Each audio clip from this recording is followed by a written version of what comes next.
Hey everyone, welcome to another Brooke and Brandon video. Today we are discussing Ocean's 8. We saw it in the theaters and we want to talk to you guys about it. So very first, we're going to give you a non-spoiler review, just telling you what we thought about the film, and then we're going to get into spoilers a bit later, but don't worry, we're going to tell you we're moving into spoilers.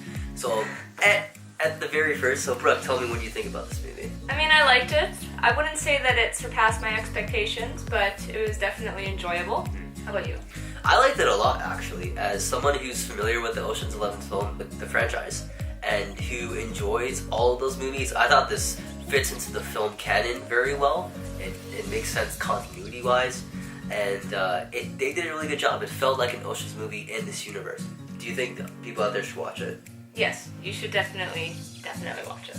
I would agree with that. I would definitely say go watch it if you're a fan of a heist movie, if you're a fan of the Ocean's movies, or if you're just a fan of a movie where you see a bunch of amazing women come together and just kick ass. You're going to enjoy this one, so definitely go watch it. So we made predictions before we went to watch the film.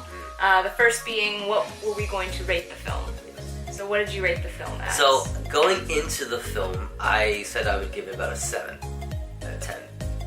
And what do you rate it now? Now I would give it 7-ish. I'd probably say a 7. Okay.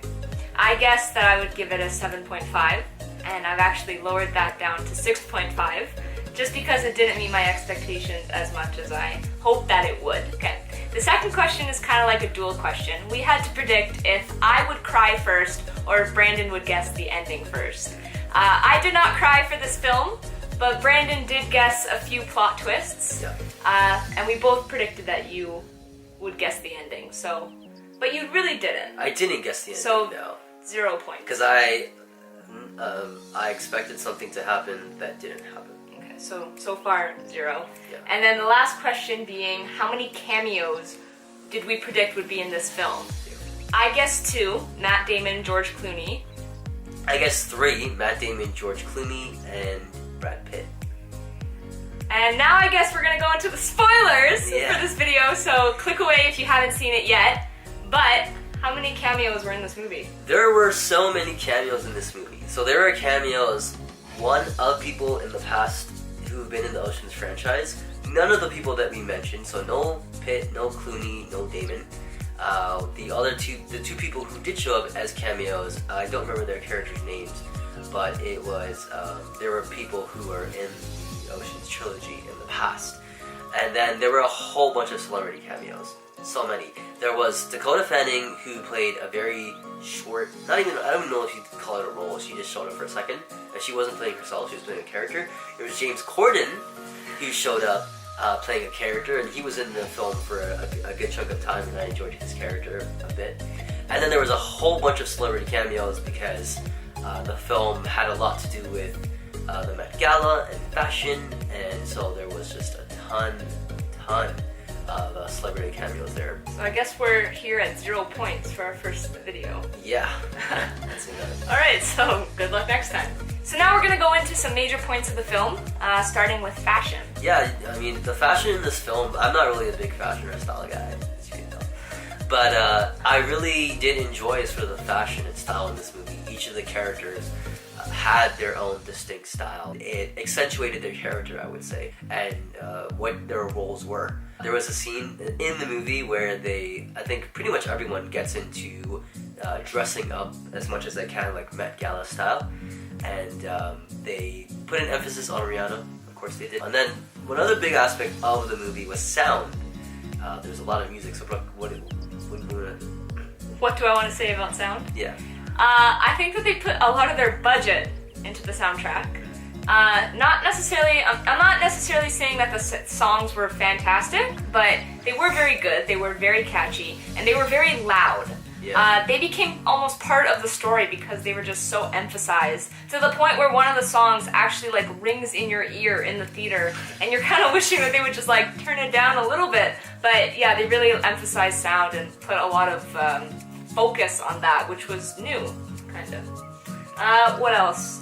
The casting. The casting, Go yeah. for it. So the other thing that they put a lot of budget in was, of course, the cast. This was a phenomenal cast from top to bottom.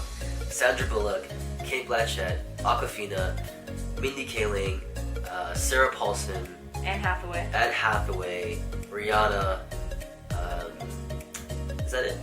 That's 7. I'm missing one person. Who am I missing? Oh, Helena Bonham Carter. Sure. Who played the designer that you like so much. Oh, she was my favorite. Yeah, she was your favorite character. And the cast was amazing. I thought everybody did a good job in the roles. But the standouts, for sure, Anne Hathaway, she owned this movie. She was fantastic as this character. Like, she did such a good job. She's always good at everything, so I'm not surprised, but she really did a good job. And then the second person, who I think also stole the show for me, was Rihanna. There's nothing that Rihanna can't do.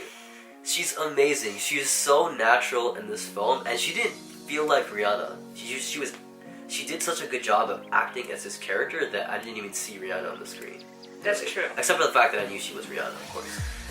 And then, of course, the biggest thing about this movie, it's a heist movie, is about the plot. So, Brooke, let us know about the plot. I'm so cynical of the plot because I just had all these high expectations, you know? I will say that the second half is better than the first. The second half being the heist, which was very thought out, very well done.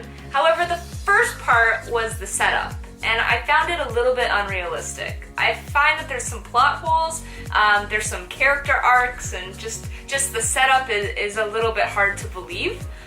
He excused that by saying that the characters are so good at their jobs that they're allowed to just walk in and start kind of like bossing people around type of thing, but I wasn't crazy about it. I found it a little bit unrealistic. So the plot's great, but the setup is a little bit weak. And that's, I think, all we have to say about the major parts of the film. I have one more question for you, though. What's that? Do you think Ocean's 8 is going to have an Ocean's 9? I do think so. I think after seeing this movie, and they did a really good job with it, they definitely left room for a sequel to happen in the future. And being familiar with the previous Ocean's trilogy, just knowing that even though they were successful at the end of the film doesn't mean that there isn't going to be another heist that they want to pull off just because. So I could definitely see them, and Sandra Bullock's character being the type of person who is definitely going to want to go for the score just because. I could definitely see them being a sequel and making a trilogy out of it, making it 8, 9, and 10 as you pointed out, and then it's going to be 8, 9, 10, and we had 11, 12, 13 building out this nice sequential number sequence. What do you think? Definitely. I really hope they get a sequel. I really hope they bring in some new castmates, some new female ladies to kick ass. Yeah. And I really want that 8, 9, 10, 11, 12, 13. I think that's going to be really cool to have. So, thanks so much for watching our review. Leave in the comments if you think that Ocean's 8 is going to get a sequel. And if you saw it already, tell us what you liked about it or what you hated about it. You know, all that stuff. Thanks for watching, guys. Bye.